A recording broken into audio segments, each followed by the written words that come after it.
মণ্ডলের অধীনে rooftop solar প্রকল্পের সুবিধাভোগী নির্বাচন নিয়ে আগরতলা পুর নিগমের কনফারেন্স হলে অনুষ্ঠিত হল গুরুত্বপূর্ণ বৈঠক। উপস্থিত ছিলেন বিদ্যুৎ মন্ত্রী Ratanlal Nath, mayor Dipak Majumdar, deputy mayor Monika Das Dutta সহ কর্পোরেটর ও বিদ্যুৎ দপ্তরের আধিকারিকরা।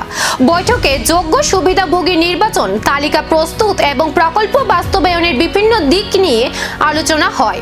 বাড়ির ছাদে সৌর প্যানেলের মাধ্যমে বিদ্যুৎ উৎপাদনের পাশাপাশি বিদ্যুৎ সাশ্রয়ী ও পরিবেশ বান্ধব শক্তির ব্যবহার বাড়ানোর লক্ষ্যেই এই উদ্যোগ। বিষয় যেটা আমাদের সরকার সবসময়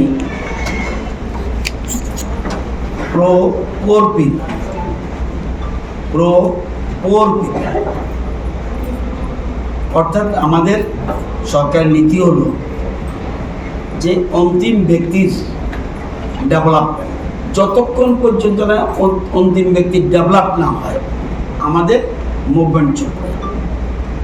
এই জন্য আমাদের সরকার স্লোগান সবকা সাথ সবকা বিকাশ। রাজ্যে প্রায় 10 লক্ষ গ্রাহক আছে বিদ্যুতের, প্রায় 10 লক্ষ, একটু বেশি। আমাদের সরকার আসার আগে এই গ্রাহকের সংখ্যা ছিল 7 লক্ষ সামথিং, এখন 10,68,000-এর মতো।